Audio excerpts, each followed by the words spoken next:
Hey, y'all, it's the old man. What's going on? It is, what the hell is Tuesday, September 24th, and this is the first recap or season 3, episode 1 of 911. Good show, I dig it. It's cool. And unless you've been on a desert island, you know that what's coming next week on 911 is a tsunami. Lots of commercials for that.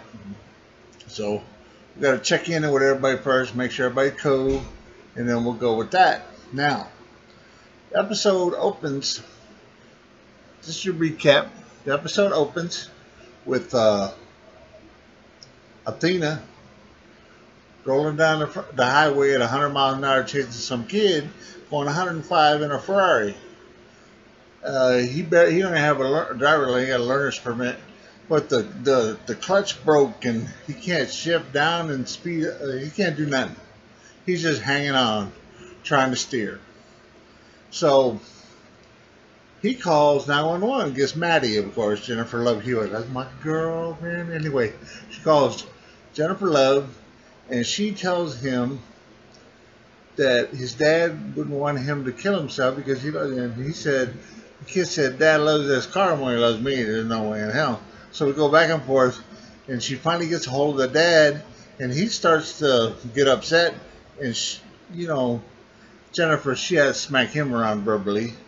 So she handled his business, and he gets a hold of the kid, and he calms him down, tells him he loves him, la la la la la. So we do all that, and then we call my boy Bobby. So Bobby Nash is on the move with the crew, Chimney and Hen and Eddie, and we're rolling. So we get out in front of this dude, and he says, "What do I do with this fire truck?" And he goes around him. He gets right behind him. He didn't go around. I'm sorry. He gets right behind him, and Maddie tells. Oh, by the way, the dude with Maddie, the 911 operator, works with him. The guy, he's kind of cool. He's weird, but I like him. But so he throws the emergency brake on, slams in the back of the fire truck. Everybody pops up. Whoop, whoop, whoop. We saved the day, and everything's cool. And Athena gives Bobby a look, hey baby, and then that's it. So then we go to the academy, and Buck is in a burning building. What the hell Buck doing? It's a simulation. He had to pass the test to get back because he was on probation. So he passed, best score ever in the history of the world, and everything. Woo, everything's cool. So Buck can get reinstated. So now we fast forward and we're over at Bobby and Athena's, and it's their first dinner party. And Hen and her old lady pop in, and they show pictures of the sperm donor because Hen's wife is uh, going to have a baby, but Hen can't do it, it's Hen.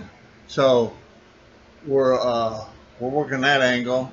At the same time, Bobby and Athena are having their first party, and the ex-husband's walking around, like he does, saying little snide remarks here and there. But he's all right. I don't know what happened to his boyfriend. I thought he was a homosexual, but whatever.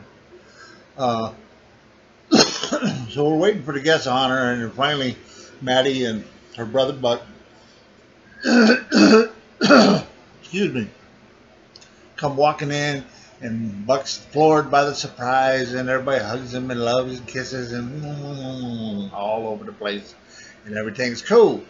And Buck goes over to have a piece of cake, and Bobby's telling me coming back, I love you, miss you, da da da da da. And he takes a piece of cake and he spits blood up all over the floor. So there's something wrong with Bobby's ass. So they call. Fortunately, there's 4 EMTs in the room, so we're okay. To get him to the hospital, he's got blood clots. They already get rid of one with an embolism in his lung, and he's gonna be okay. But they're worried, but he's not. He's not gonna be able to come back. At least not yet. And Bobby's talking about light duty, and Buck's all pissed off, and da. We do that, and then we kind of have the next storyline, and we kind of don't. The next storyline is this chick's and don't know where she is. She's underneath something, and she's stuck. can't get out and cut and hurting real bad. And we finally find some chick driving around. Athena finds a girl driving around with a baby in the back, and the baby's turning blue. So they get the baby out. Turns out the girl that was cut in the car, it's her baby. This chick is crazy. We finally fix the stuff. They find the girl in the trunk. They save the baby. They save the girl. Everybody's cool. Everybody's alive. Take crazy chick to the mental ward.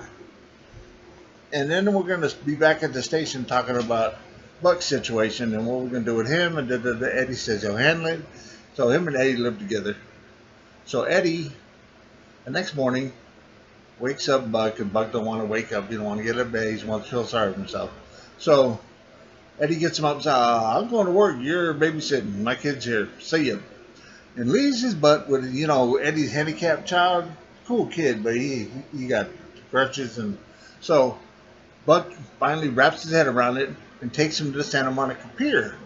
And cotton candy and peanuts and squirting the thing and winning the bear, and we're having fun and everything's cool.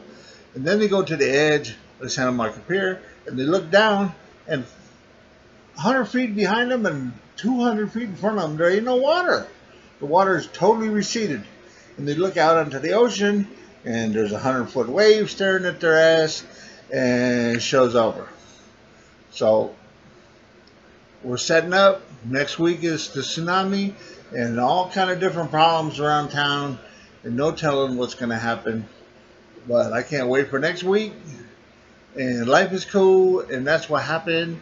And I'll be back in a little while. I'm going to do a recap of the new Bluff City Law later. But this was your 911 recap. Hasta Luigi.